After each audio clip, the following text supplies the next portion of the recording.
Hello, hi everyone. Welcome back to Black and Immuno Week. This is our final panel of the second annual Black and Immuno Week, where this week we've been celebrating, amplifying, and supporting Black voices in immunology. So just before we begin this panel on overcoming public mistrust in science, I just want to thank our major sponsors. Firstly, the Immune Deficiency Foundation, and also Imperial College London. So for this panel, don't forget to tweet about the session using the hashtag Science Advocacy Panel, making sure that you capitalize the first letter of each word for accessibility reasons. We also have live captions and ASL interpreters during the session. And you can submit any questions to the panelists using the comment section, but not the Q&A, which is currently closed. Just as a reminder, we require all audience members to be polite and respectful on the platform. And if we do come across any offensive comments, they will be deleted and you will be banned from the platform because we want this to remain a safe and positive, respectful space. So after the conclusion of the week, the recorded videos of this panel and the others will be posted on our YouTube channel, and transcripts will also be made available on our website, which is www.blackinimmuno.org. That's O-R-G. So I'll be your moderator for this session. So my name is Medina. I'm a research scientist working in the biotechnology sector, specifically on vaccine development. And I recently finished my PhD in immunology.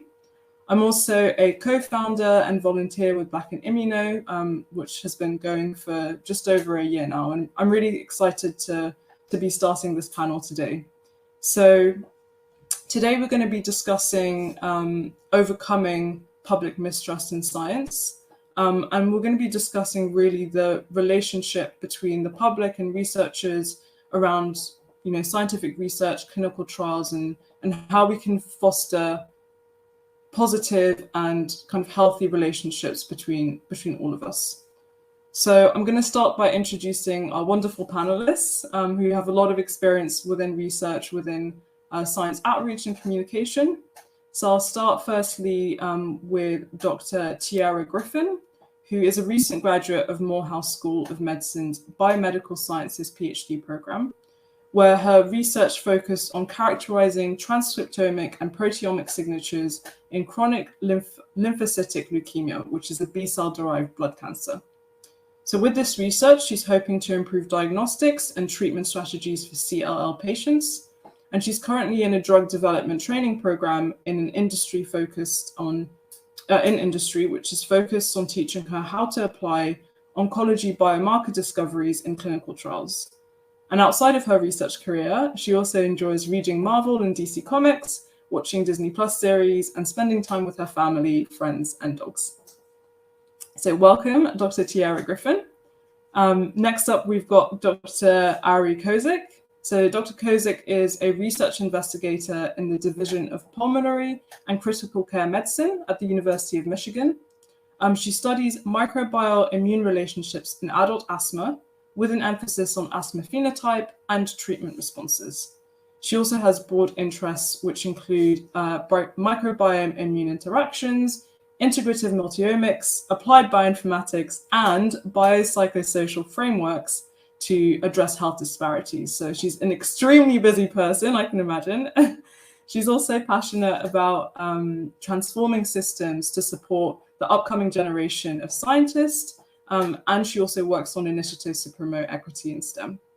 She's also the co-founder and vice president of the Black Microbiologists Association, also known as Black in Microbiology, a fellow Black and X group, which we love to see.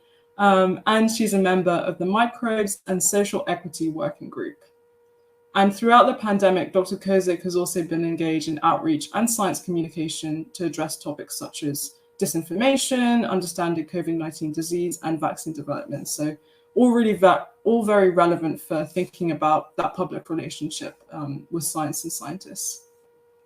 Next up, we've got Chris Bourne, who's a fifth-year PhD candidate at the Weill Cornell Sloan Kettering Institute. He received a BA in biology and Spanish literature from Swarthmore College.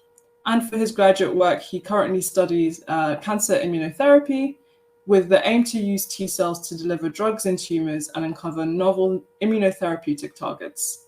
He's director of sponsorships and partnerships for Black in Cancer, another Black in X group. I'm loving this cross collaboration between us. And he's also passionate about diversity in biomedical research. Like many of the other panelists, he's done outreach about COVID-19 to underserved high school communities. So welcome, Chris Bourne, as well. Next up, we've got Dr. Valerie Lewis, who's a postdoctoral researcher at the Oklahoma Medical Research Foundation and the VA Medical Center in Oklahoma City. Her research focuses on sex bias in autoimmune disorders such as lupus and Sjogren's syndrome. And Dr. Lewis also has responsibilities which include diversity outreach at both the institutions that she's working at.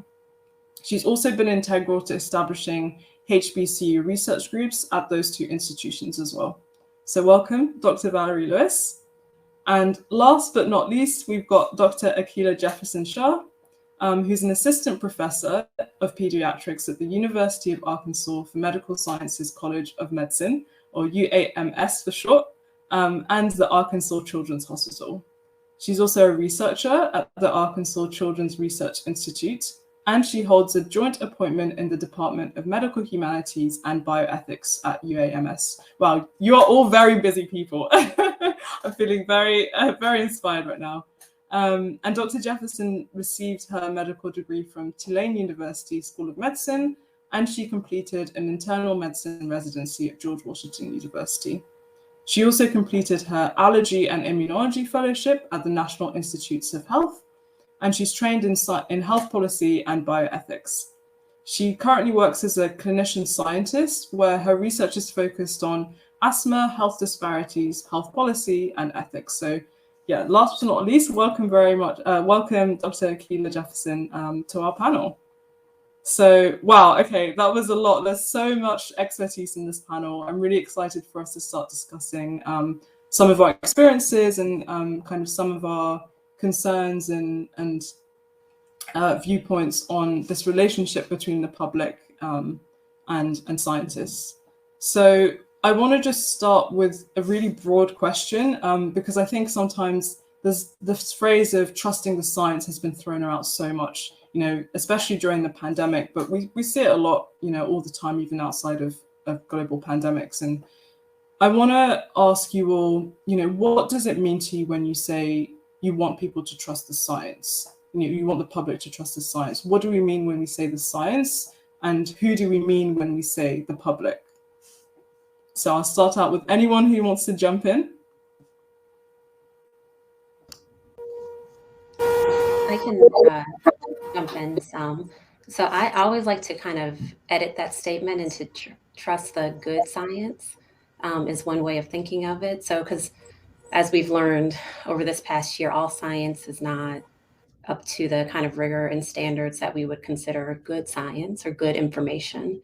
And unfortunately, a lot is misinformation and really not following what we mostly think of as tenets of how we do scientific study. So that's the first thing I try to think of when I tell people is you have to be kind of clear about which science, so to speak, we're talking about. And with kind of how did that come to be? How was the research done? Who was doing it? And kind of going back to sort of always ethics on the brain a little bit. How was all this done? Was it done ethically? Was it not done ethically? And keeping that context in mind.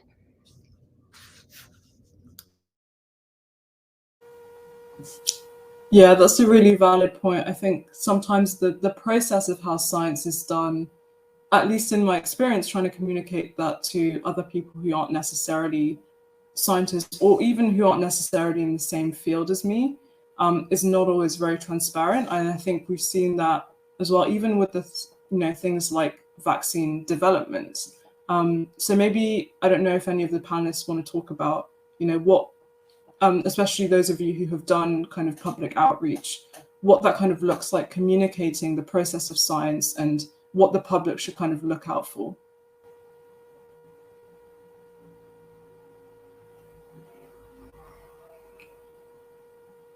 So for me, it's been as I've talked to people, helping them understand the process has been very important. And, concepts that aren't, field specific, but are things like whether or not a study has controls. Like what are you testing? And if you're testing A, then what does your control case need to be? Things like that. Understanding sample sizes, understanding peer review. So when they see articles that may be in popular news, understanding the difference between a peer-reviewed and a non-peer-reviewed study, because the articles will often mention that, but to most readers who don't have a scientific background, they don't understand what the difference is between those two sources of information. And so kind of knowing it's important to be able to communicate, understanding the scientific process and where a particular piece of information comes from along that process. And another challenge I think that has been highlighted during the pandemic is, the concept of revising our conclusions based on new emergent information. And so just because what we thought the guidance now is not the same thing as we were saying, in February 2020, that's because we know so much more information, not because there was we intentionally were lying to people about what we knew and what we didn't know. And so just being very clear about how science is a process that's trying to make known what we currently don't know, and that will, by default require us revising our conclusions. That is something that I have observed people struggle with at the speed at which we have had to kind of adjust our recommendations throughout the pandemic. That's a great point about kind of it's a moving target in a way. And during COVID, it's so real time. Every day there's a new article, every day there's a new study, every day there's a new something. But then also letting people, I think, encouraging people to let go of some of the old things. So that February 2020 stuff, just forget about it. It is completely not relevant most of the time today. And but then also on the flip side, not holding on too much to whatever that headline is that you see in the news that may have been from a peer review article or not from a peer review article, where we know that, okay, we're going to take that and add it to our arsenal of information that we have and try to make the best conclusions that we can based on that. But tomorrow we might have another piece of information that blows that whole thing out of the water, and to be okay with adjusting in that way. And I think for people who don't have a science background, that is scary, really scary. And trying to help people kind of, I think, process that change is going to happen, just like Dr. Ari said, and being ready for it and saying, okay, here's what we know now, here's what we knew back then, forget about that little piece. And then tomorrow we may know something completely different, and that's okay. And to add to that, I think I've personally witnessed individuals who will, pandemics are scary, and hearing about like this new emergent pathogen that was causing a disease, and like, are we going to be okay? What's going to happen? And so sometimes you can, if you hear something that is in agreement with our inherent desire to know that we're going to be okay, like sometimes we will latch onto that information, and it's really hard to to release that grip on something like, well, it's not that big of a deal, or COVID is just like the flu. Like that was a thing that people were saying early on. And so that is something that can be used to assuage very real anxiety. And so if you want me to let go of that, you're also saying that I'm going to have to reintroduce that anxiety back into my psyche until we find something else to put it off on. And I think there is from the point of scientists, we can be more empathetic about like the emotional ups and downs that have people have had to navigate while they're learning how to absorb and unabsorb information as it goes at lightning speed. It's really, really a challenging process. I'm just going to piggyback because what they both said was absolutely correct. I was laughing because the things that they were saying, I remember hearing people actually say in real time, because the problem is that because this is ever evolving, you end up in situations where people will assume, well, the scientists don't know. The doctor doesn't even know. He said this a week ago, and now it's this. They don't even know what they're talking about. So why can't I take hydroxychloroquine? You know what I mean? It's like, because hydroxychloroquine is to treat lupus patients and malaria, and that's not, but it's, I think that definitely helped contribute to the mistrust when you kind of see people constantly, okay, we don't know, but we're learning. And so it's like, why should we listen to you? I think that definitely contributes to mistrust. So, oh, sorry, go ahead, Chris. Yeah, I was just going to say, I think another layer is just trusting the scientific mainstream or the scientific consensus and helping for people to do that. Because a lot of times what people do is latch onto things that one doctor is saying and is, being touted all over media saying this one thing that is in opposition to the mainstream. And that's a little bit more spicy, so people like to latch onto that. But I think, as scientists, eventually we do come to a consensus, especially on something like COVID-19, where we're all studying it. But at the same time, there are certain things that we're still figuring out. So we just have to, relay that message, but really also relay the fact that we do actually come to consensus a lot of times, especially on, very important issues. Yeah, that's a really good point. And I think that transparency is always going to be key, right? And it's about how we kind of build on that and what systems we have in place to allow us to do that, because it's not the same in every context. As someone myself who's currently working in industry but came from academia with my PhD, the level of transparency that I can have about my work has kind of changed. So it's also about asking what kind of different avenues can we use to do that. And something that came up in our last panel on patient advocacy is that sense of trust. Who do we trust? Who does someone trust? Often there's that kind of emotional connection, or there's a kind of foundational aspect of the relationship where you're not necessarily just trusting a stranger, you're trusting someone who's given you reason to trust them before. And so I kind of want to ask, what are the platforms we can use to build that foundational trust? Because it's difficult in the middle of a global pandemic for someone who hasn't necessarily needed to engage with particular areas of science to suddenly be like, okay, I'm going to trust scientists now, So maybe, Chris, I kind of want to come back to you, and then maybe you, Tiara, as well, about the kind of platforms that you've used in your own work to build that trust in communities, specifically with Black communities, if that's something that you've worked on as well, because we know, as Black individuals, that our communities aren't always, given as much foresight within the health and sciences sectors. Well, I would say the first platform, Black and Immuno. I mean, we're doing the work right now, and I know in Black in Cancer, we like to invite our family to our panels, and I'm sure that a lot of people have done the same. There's probably some family members in the audience, and I think that's very critical right there. You have this initiative, and you just want to show the people that you love what's going on. And then what I worked on in terms of COVID-19 outreach, I partnered with some people at Memorial Sloan Kettering Cancer Center to make presentations, really nice, like professionally done presentations with really cool animations and videos on COVID-19 and the vaccines, how it was developed. And then we recruited scientists of color from New York City to give virtual presentations to different high school communities. So this could be, a PTA meeting, or this could be a high school class, or, any of these things. So that's what I've been doing. And I think it really does help to bridge a gap, because people are hearing things on the news, they're seeing things on the internet, on Facebook, and they don't necessarily understand what the whole picture is. And so by giving these presentations, we could present the whole picture from what is a cell all the way into, the clinical trials, the development, what were the actual data, myths and truths about the vaccines and COVID-19. So I think that, the virtual world is actually very powerful for this, because it is more challenging to go out into communities physically, and using virtual platforms, you can do it a little bit easier. But I do think that physically going out into communities is ultimately the best thing.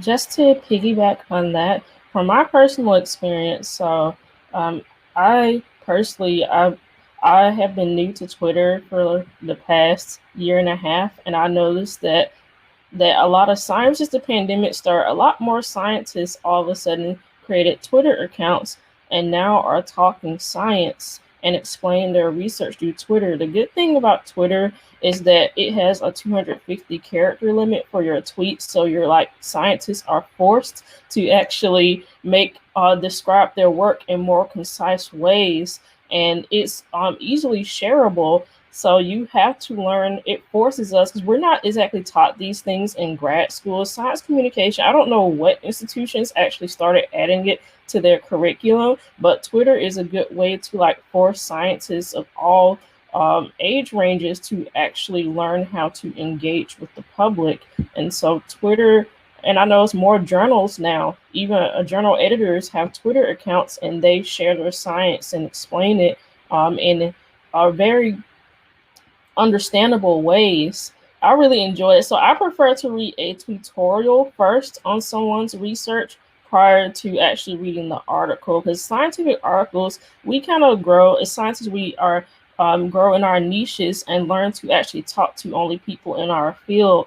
So the language in our manuscripts are actually very convoluted to the public, but tutorials give us a chance to actually make our research more understandable. And we, not only that, it gives whoever reads it a chance to actually message the scientists, to talk, the authors of the paper, to talk to them. So that's one of the biggest and coolest things that I've enjoyed as a as well, a Twitter noob, basically. So that's the first thing. So Twitter is really useful. Now I point my family members, I point anyone that I talk to about science. I'm like, you should totally join Twitter. It's a good way to engage with the science community and to see the latest research. And secondly, so the second thing I do, this is gonna sound very interesting, is so whenever I go get my hair done, you meet a lot of people inside of the hair salon, including stylists, other customers. And so it gives me a chance to actually engage with the Black community, because they people always ask me, so what do you do? What do you do for a living? Can you actually describe it to us?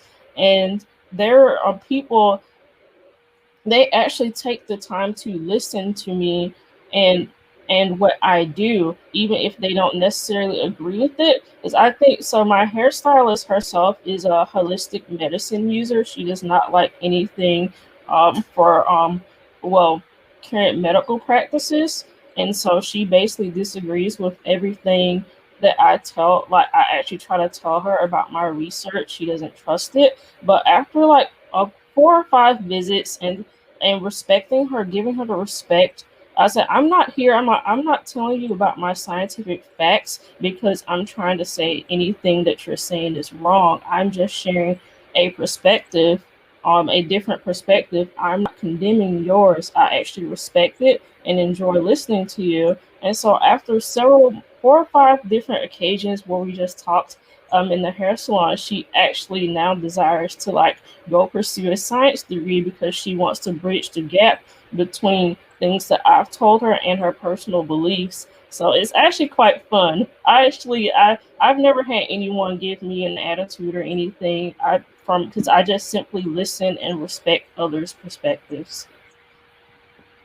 That's incredible. Yeah, that's such a positive example of how we can build a kind of two-way relationship, rather than just throwing information at people, which especially now that we have so many access to so much information around us. I think having that direct one-to-one connection with someone can really help build that trust, as your example shows. And so maybe to the other panelists, I want to ask about we've talked a lot about how we get the science to the public, but how do we incorporate the concerns, interests, and even ideas from those who aren't necessarily doing the research themselves, to make sure that the research we do is something that's both of kind of public benefit and also that's incorporates their kind of their interests. The first thing that comes to mind for me is the IRB, the internal institutional review boards that we have, and the IACUC committees that we have at all our institutions. They actually allow lay persons to come in and actually decide on whether or not this research is going to be approved, et cetera. So things like that, I feel like, are a way to kind of put the layperson into the mix of, okay, this is what they're doing. This is what the science looks like. This is what they're working on. This is how we conduct human studies. This is how we conduct animal studies. So we know that everything here is ethical and, by the book. And I feel like that, I know that a lot of people don't even know that exists, or that's an option for them to even participate in something like that. So I think that building that kind of trust with putting them in the middle of what we're doing would definitely be beneficial. Yeah. And go ahead. Oh, sorry. No, go. I was gonna just make a comment quickly that kind of relates to the last question also. A lot of my communicating has actually been on Facebook, which has been really the trenches of debunking misinformation, and it's been really wild. But from engaging in that platform over the past 2 years, it has given me a really new appreciation for like the things that people are worried about, as far as how science views their individual experiences, and how the scientific establishment views their individual experiences. And so a lot of the misinformation that is flying around, a lot of it has very common themes of how is this science being funded? Who's what is the money that is behind this? What happens if something happens to me? What recourse do I have?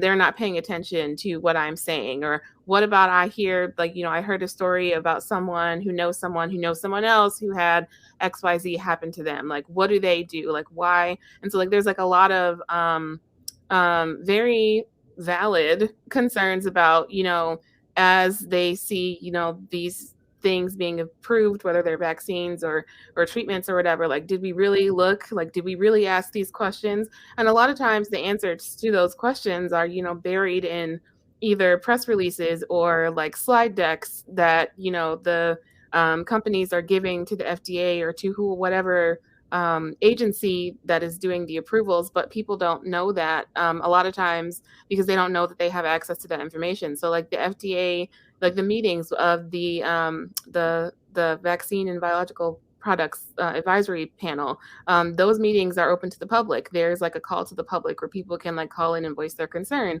The materials for those meetings are released 48 hours before the meeting. So I've been able to direct people to those things. You can see what questions were asked, what does the data say about those things, what are the things that we don't know? That kind of information is available to people, but I think it also is a really important lesson for us as the scientists to know, these are the anxieties that are in the back of people's minds. So when we give presentations or when we engage in conversations about, in this case, the vaccine development, I usually try to address those things up front. I recognize that you may have worries about this thing or that thing or that thing. But here's what I can tell you about what we know about that. And here's what I can tell you about, the risk of this thing you're worried about if you actually get infected. So I think it's really important. And I would love to see us translate back that kind of bidirectional communication to the way that we plan studies and the way that we communicate about them and the way that we are showing what the priorities or values of the research that gets funded in the communities that they impact. I think that's going to be a really important thing moving forward to kind of bridge this breach that is being more clearly defined through this pandemic.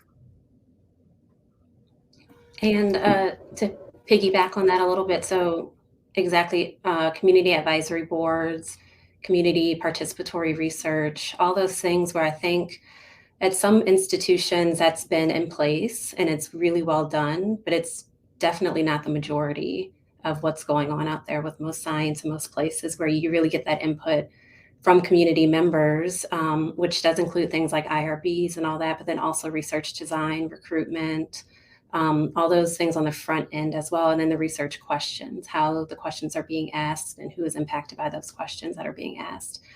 So I think all those will be important in letting people know that those resources are there, and that they can be a part of it if they choose to be. And I really enjoyed, Tiara, what you said about your stylist, but all those really one-on-one conversations really it's been surprising to me in a way over this past almost 2 years, how deep you can get with those one-on-one conversations and really getting at the heart of the issue, or the heart of the questions that people have. And it's often not that main thing that we see headlines of people just don't want to get vaccinated or people just don't trust the science or whatever. And really getting to the nitty-gritty and then observing what that is, trying to address it if you can, trying to reassure if you can. And then what Chris was mentioning about going into schools and things like that in PTA meetings, I would say over the past year and a half or so, those are things that I've really enjoyed doing a whole lot. And really, I think it has made such a big difference when we're able to talk to kids and to parents and to teachers and in the churches and to pastors and, going into barbershops and hair salons and all these places where that's where all the conversations are happening, and really getting in there and making sure we're a part of the conversation so that we can offer at least some perspective on what's going on from a science background so people better understand that. Another thing I found, social media has obviously been, major for this entire thing. And everyone has their preferred platform. I prefer Instagram, and I'll tell y'all why. So I like Instagram videos. I think they're short and concise, and they can get a whole lot of information out there. And it still does give people the chance to respond, so to speak, and to send questions and all that. Every single video I've ever done on Instagram, it's like comment, but then it's really DM, like, well, what did you mean by this? Or can you give me the source for this? Or can you whatever, and all these little things. And really, I think helping people find the resources they need to get the answer to the question that they have, or to address the worry that they have, or whatever it is. Then the last thing I'll say is my family has been eye-opening to me as far as getting to that heart of the question. Because I'm like, y'all know me. Why don't you trust what I'm saying, right? I was kind of in my feelings a little bit at the beginning. Well, what? Out of anybody in the world, why wouldn't you trust what I'm saying? I'm your daughter. I'm your niece, your granddaughter, whatever. And but then taking myself out of it and having to take a step back and being like, oh, you're worried about this, or oh, you're worried about that. And I'm like, okay. We can work with that. We can talk about this. We can talk through that, kind of a thing. And that's, been big for getting a lot of family members who did not want to get vaccinated to say, okay, I think this is probably a good idea for me. Let's go ahead and do it. Or for people who didn't really understand, okay, we need to stay home. We need to put a mask on. We need to do this. We need to do that. Why you need to do that, or why you may be at higher risk if you get sick. And really putting those in kind of black and white for people after kind of understanding really what the issue is. And then kind of back to what Tiara mentioned, and not being judgmental about it. And I think that has been, I'll say I don't want to speak for any of y'all, for myself, in the beginning, that was a little tough, I'll say. And Valerie's laughing, but it was because it was kind of like, guys, we're in this crisis. We need to, we got to all be on board. We got to understand this and understand that. And then I was like, why aren't you listening? Right. And then again, being like, okay, let me back up. Let me not get upset. What is going on here? What is the big problem? And then responding to those big problems as much as possible with empathy, with care, with understanding the stress of the whole situation and how scary the situation is. And I think our fears are probably in some ways a little different than the fears of the general population, and understanding those differences too. And I'm afraid of, I'm like, okay, I know how the science is probably going to work. I think maybe, and based on what I've read and based on the research I've done and all these different things, I think you're going to have a bad outcome if you don't do this. Versus they're like, well, I don't know if I trust that. Let me, read a little bit more about it. I need a little bit more information and this and that and that and all that. And really finding a common ground between those two places, which sort of in clinical medicine, we talk about as sort of shared decision-making, right? And really trying to take the ego out of it on both sides, and understanding the concerns and the problems and the questions, coming back together and trying to come up with good solutions. Yeah, you've all shared some really powerful points. And, I can feel how, within our group, and I'm sure within many of us here kind of watching and listening today, how personal a lot of this is, especially right now in this moment. But, with all the points you've mentioned about having that kind of two-way conversation and understanding people's concerns, it really makes you think about, there's so much more that goes into a public health intervention or a new drug or so on, that's not just about the science. So when we talk about, we want people to trust the science, actually it goes beyond that, right? It goes how these things are administered, or what kind of organizations are part of this program. And there's so much context, right, that I, at least as a scientist myself, as someone who's trained in the sciences, I find can be quite hard to address. If it's kind of beyond the scope of my expertise. So kind of what I want to ask is, all of you have engaged in that kind of science communication and engagement, but do you feel that there are specific things that researchers and clinicians and so on could be given support with in their careers or in their education that would help them to do this? Or whether that's, formal training, or whether that's more collaborations with people who have expertise in different areas, what could help bring all that context together, so when you have these conversations, you feel equipped and supported to do that?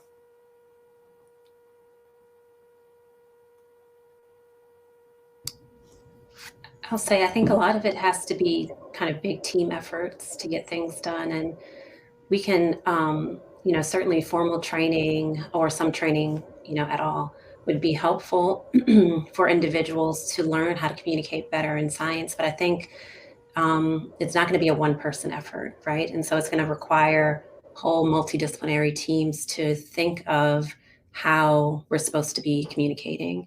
And then from there, the best way to communicate that information and the best platforms to use to communicate that information. And then also doing kind of the backwards, going back to the beginning. Okay, we did it this way. Was that the best way to do it? Kind of a thing. And I don't think, I think we should all be trained to a certain degree in how to do that. But I don't think that there's going to be one person or two people who are going to be expert master science communicators. Maybe they will. But I think it'll have to be a whole lot of us all together making these collective decisions and thinking through it in real smart ways to make sure what we're doing is hopefully the best way of doing it. Just the way that we think about science and making sure that loop makes sense. So putting an intervention, looking at the intervention, testing it, refining it, going back to the beginning, and making changes if we need to. I think one of the things to consider when we talk about science communication, especially right now, are the forces that we're up against as scientists. If you're up against an algorithm that is going to favor misinformation, it's going to be very difficult for you to do your job, even if you're well trained, you've been doing it for years. If you're going up against someone who thinks, oh, I'm going to educate the scientists here on what the truth is, then, that's a losing battle going into it. So I do think that, not to kind of pass the buck or anything, but I do think that it's a little difficult for us as science communicators to be able to fight against that when it really would be, big tech or maybe the media and how they portray certain stories that would have a much bigger impact on the way people feel about science and the vaccines. Just to piggyback off what Chris said about how people perceive science, I also think it's about the way that the public perceives scientists. To them, we're like almost a separate entity than lay people. They separate us. We're almost seem like this distant people with PhDs or MDs just seem like these almost untouchable beings that seem to separate ourselves a lot. Naturally, because of research, we tend to be holed up in our own rooms and all day and doing things. And also, so I'm, as Medina said earlier, I am a huge Marvel fan. Marvel in DC the way that they portray science and scientists, how superheroes are formed, are they usually from some accident or crazy experiment some scientist is doing. So I think that kind of that so sometimes DC and Marvel science does actually excite people, but it also can make them have a weird perspective of scientists that we're just these people that's trying all sorts of odd combinations of things and just seeing basically what happens instead of like actually giving the perception that science is actually really structured and highly regulated, and scientists are not all crazy people with crazy hair trying to get some body morphing abilities of some kind. So I think that with public engagement, the more you engage, people can actually see what the scientists look like, learn about the actual processes, and see that we're actually strongly regulated and not just doing whatever we want or crazy experiment on a group of people, although that has historically happened and it's very unfortunate. I think that all the engagement efforts that we can do in the future can help change the perception of scientists, especially in the United States. I think there needs to be definitely some new perspectives. Tiara, I was going to tell you whenever you were talking earlier that I was actually able to successfully persuade my hair braider to go get vaccinated. So I said that what you do does matter, but I did want to say that representation matters. And I mean, I know we're all people of color here. And so, but what I find, I live in Oklahoma. It's predominantly white. You know, I'm the only Black doctor in the Oklahoma Medical Research Foundation, period. It's just what it is. And so when you have, you're trying to recruit or engage the community, you know, seeing someone that looks like you, it's important. And I did find out, Akilah, I don't know if you were successful, but I was able to persuade a lot of my family members because they knew, okay, well, Valerie's a scientist and she knows, they'd ask me questions. Representation matters. Getting students like you guys are doing, the outreach that you're doing with these high school students at a young age to engage and participate so they can be our future, you know, and that's extremely important.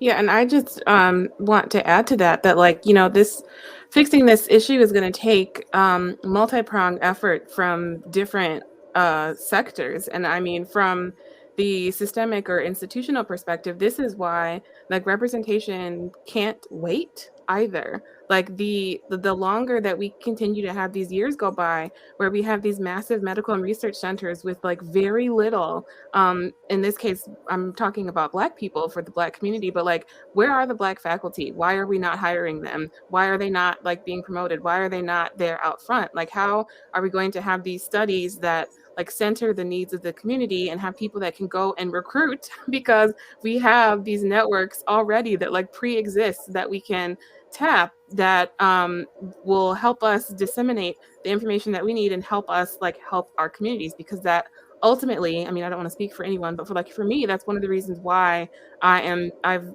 been in training most of my life at this point to be in the place that I am doing the work that I'm doing. Like, that's really important to me. And I think that for things that like scientists can do so that they can be more adept at science communication is just also to realize the networks that they have. Like, we are all a part of networks, whether that be like your group of friends, the people that you have access to in 2, 3, 4 degrees of separation. Like, who are those individuals? Like, do they know you? Do they know what you do? Do you talk to them about these things? Like, are you able to have conversations about this? And so the work that I've been doing has kind of just happened organically because of the networks that I was in already before the pandemic happened. And I was like, you know, I can be a resource for people that already know me. And because of that, the message that we try to counter all of the disinformation can spread farther because the network will function as networks do and disseminate information. And that's something that has been a powerful antidote for like the algorithms that in social media that are presenting information to people based on their past behavior, networks can be a direct counter to that, because you can say, I know what you saw, but you know me, and you know this person, and I know this person, and that doesn't make any sense. So, like, that has been, watching that work really in action has been like really eye-opening for me. And like, we really need to invest in that, so that we can keep this kind of heightened level of communication, and so people know who scientists are. Like, I'm a mom. Some of the networks that I'm a part of are other moms, and like, through that, we've been able to have all kinds of conversations that we otherwise like wouldn't have. And so now I'm a scientist that they know, but I'm also a mom. Like, I will be at Target. I also watch Netflix. So like, it's very important, I think, to humanize like who the scientists are and what that entails, and how long we have been training, and the way, we are like hoping to help our communities. Like, that's really important to be working on changing that narrative, like for the general public. So, I'm really happy to hear that a lot of, my colleagues on the panel have had a lot of success with convincing people in their personal lives to, get the vaccine or trust the science. But in certain cases, I have not been as successful. And I've tried, a lot of the techniques that we've discussed. And I think at the end of the day, one thing I realize is that sometimes a mistrust in science or something, specific can actually be tied to someone's identity. Sometimes you'll hear something like, oh, that's not for us, that's not for Black people. Like, and it's very difficult to kind of uncouple that. Or, if they've started to associate not doing something or doing something with a particular aspect of their identity, then it becomes, pretty much impossible to be able to convince them. And so what I had to realize is, I can't control everything. I can't just spout facts, until I'm blue in the face. It's not going to work. And sometimes you do just have to let it go. That's a really important point, and I'm glad that you said that, because I don't want to give the impression that like everything's fine and it's rainbows and test tubes over here, because that's not that's not what's happening. There have been many days where I have cried for a really long time because like the conversation gets derailed. I've had, individuals accuse me of all kinds of conspiratorial activity and tell me that I've been paid by this, that, and the other company. And I'm like, really? My bank account doesn't agree with that, but okay. So like, there have been all kinds of really terrible days, but it's really, really important to know, like, where, like, what your boundary is going to be. Like, I'm going to like give you this information, and then I like that is going to be what it is. Like, if you have questions, I'm here, but if not, you have a good day, and hopefully they'll encounter some other information that will like diverge or converge for them in a way that makes sense. But it's definitely important. I think someone mentioned it earlier that this is not going to be like a one person answers every question type situation. Like, it really needs to be a more like team efforts. And I think because of that identity piece, that's kind of why it's on the institutions to move faster, because of the fact that representation is not where it needs to be. That is what helps continue the legacy of people attaching pieces of their identity to things that they don't need to be attached to. And that is one of the reasons why I think we somehow need to push them harder to move faster, because the consequences are dire, as we've all learned. Like, how many lives have we lost that we maybe didn't have to because of this? So, yeah. Oh, and just to follow up with the representation thing, so some people also can reach the conclusion that something's not for them if the clinical trials population, for whatever it is, does not match, like does not have enough representation to conclude something actually works for them.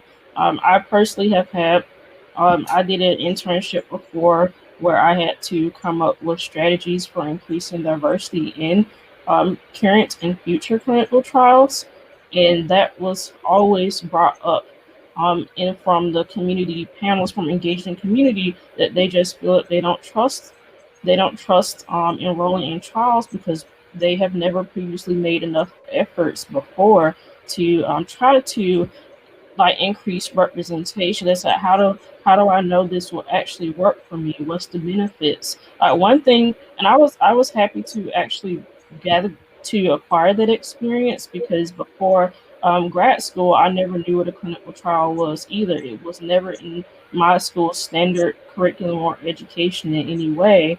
And I was happy to start engaging communities and talking to people more about clinical trials, and that they're actually free. They're free for you to participate in, and don't cost you anything.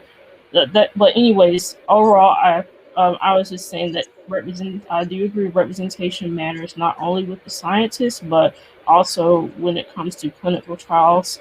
If that patient population doesn't have enough of certain groups in it, then people will be less likely to trust whatever that is.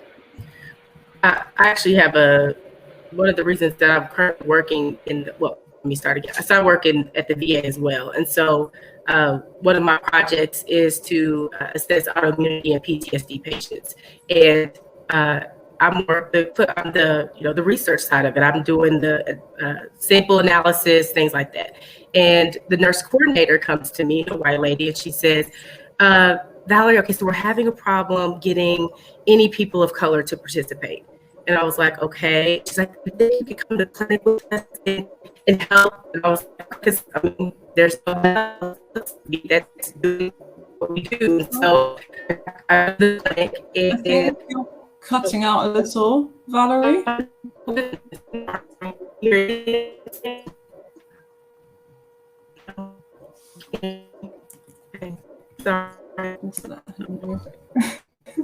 You were making a really great point, but we're just losing you a little bit. That's okay. Stabilizers. Okay, you seem to be back with us. Oh, do you hear me? We did, Can but you hear me now? a little bit still. I don't know, my connection. I was just trying to explain that. I don't even know if you can hear what I'm saying. I could type it in the chat. It's not. I think we can hear you now. Yeah. Okay. I was just commenting that, once I went into the clinic to actually recruit patients, I would walk up to the people of color that were there, and there were several of our veterans are Black people. So I'd walk up to them, I go, hi, I'm Dr. Lewis. And they go, oh my goodness, you're a doctor? I'm like, yeah, I'm a scientist. I work here. They go, oh, you go, girl. That's fantastic. I'm so proud of you. Just this, I'm like, all this pride from people I don't know, but, they would participate because I was there. And again, that goes back to representation matters. We're losing you again. Maybe if you turn your camera, if you try turning your camera off, that might help. Can you hear me? I was just saying that there's that some of the patients were definitely more receptive once, I was able to sit down with them one-on-one and discuss what our research was about. And again, that goes back to the main point that representation matters. And I'm like Dr. Ari, that this is not moving fast enough. We have to be able to get more people that look like us in the medical field if we're going to make an impact. Yeah, absolutely. It's really, I think, speaks to a lot of what we've discussed has been kind of individual behaviors, which are also obviously really important because we have individual, conversations, but there's so much that's systemic about these issues, especially when it comes to Black communities, that we can't just be expected to fix it, especially as Black researchers, scientists, clinicians who are already, in a slightly more precarious position in our chosen fields. And also just to highlight the idea that, there are examples historically and still unfortunately to this day where, certain groups or certain systems do place extra burdens and discrimination onto Black communities. So I think there's a certain level of not just we have to make people trust the system, but we have to change the system to make sure it works for people and it doesn't cause more harm, right? So yeah, there's a lot to say.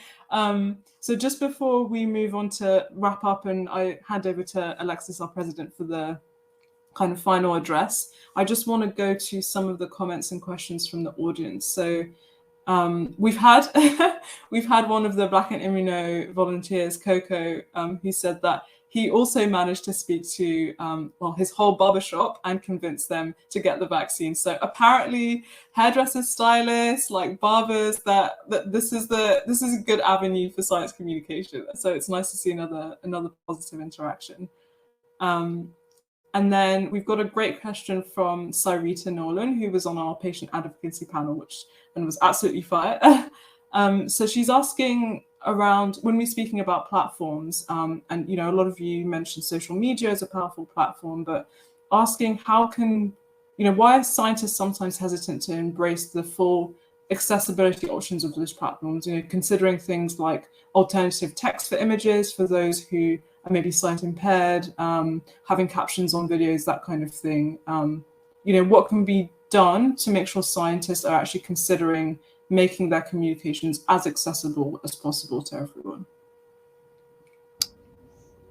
Just asking that question is great. It's like a big start. So when I was making a lot more videos on social media, someone asked me, they said, hey, why don't you have captions? And it honestly had not crossed my mind up until that point that it was inaccessible to a certain population. And from that point on, I said, okay, I need to do this and I need to think about this more deeply. So I thank you for asking that question, because I think, not just for that, but just kind of in general, people will give you comments and say, oh, if you did this, it might be a little bit more clear. Or if you did that, it may be able to reach another population or something. And always being kind of open to that feedback, because we're all learning how to do this and all learning how to kind of be the best at trying to get good information out there.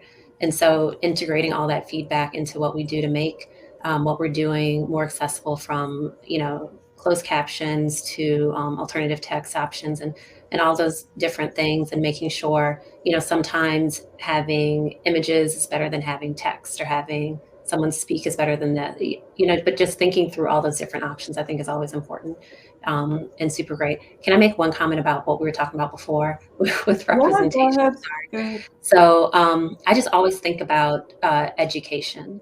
And, we have all these systemic changes that we need to make, but we also have to make sure that we're advocating for those changes way early. So very, very early in life, early childhood education, elementary schools, high schools, so that as people are coming up, they understand better, they have better literacy about science, about health, about kind of how all this works, so that as they're the adults who come in contact with whatever these issues may be, they have a better baseline understanding of what is going on. And I think that we have we have not a great education system in general here in the United States, but I think from a STEM point of view, there's a whole lot of work that has to be done to make sure people understand just what is STEM, what is science, what is medicine, how does it work, what is a clinical trial, what is a study, what is a control, what is a placebo, all those little aspects that, at a time like this, is super important if you had that basic information. And would really help to kind of open up what we're saying and how it makes sense. What is peer review, as someone mentioned earlier, and all those different things. So making sure the education at the very early stages is there as well.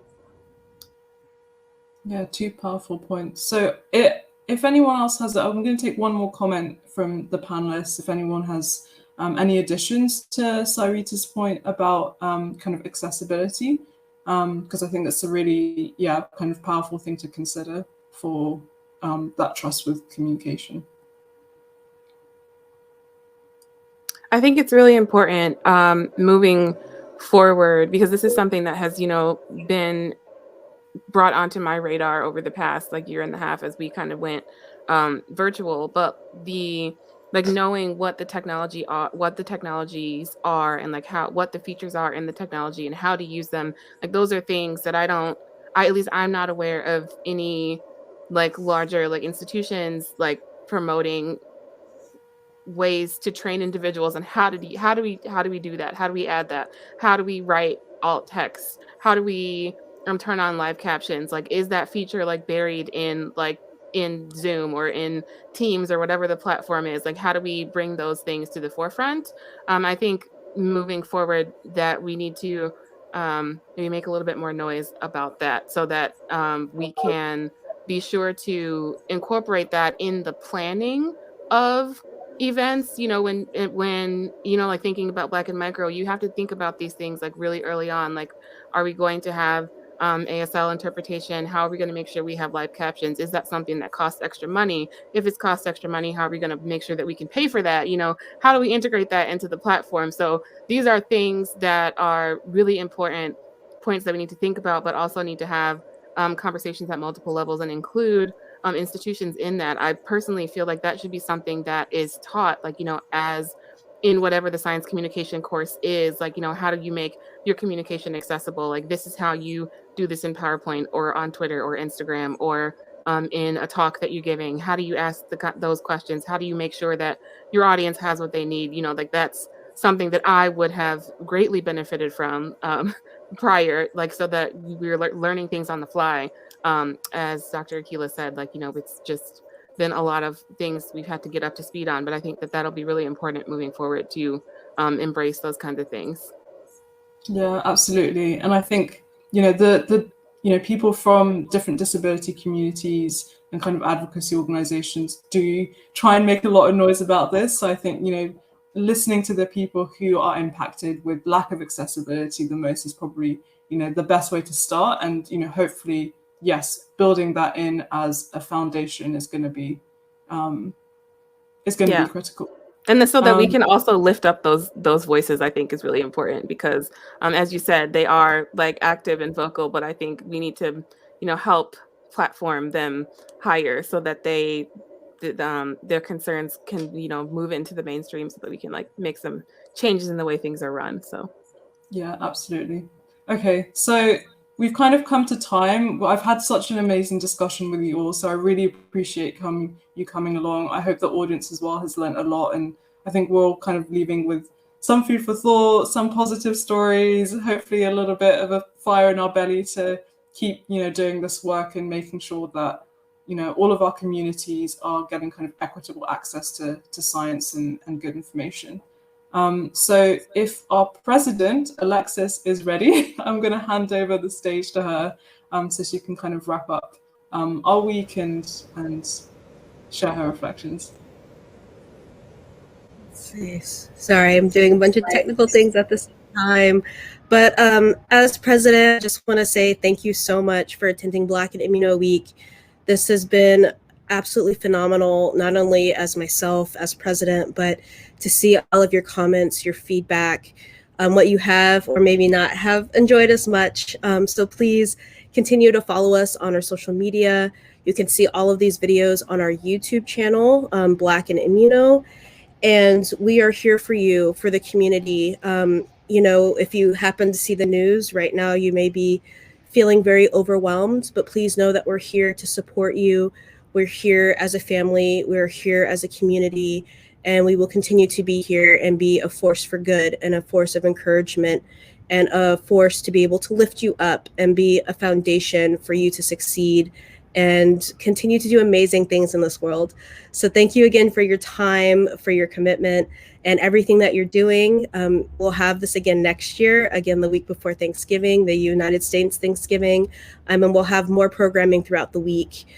Tomorrow we have a Twitter chat just to reminisce about the things that happened this week. So please join us. It's about an hour before our party, which is at noon Pacific, 3 Eastern, and 8 GMT. And then we'll have our party on Zoom. So please make sure that you've registered. We'll continue pushing those links and our Twitter chat on Twitter and our other social media platforms. So enjoy the rest of your Friday. We will see you tomorrow to dance and laugh and have a good time. And we'll see you on the other side. Thank you, guys.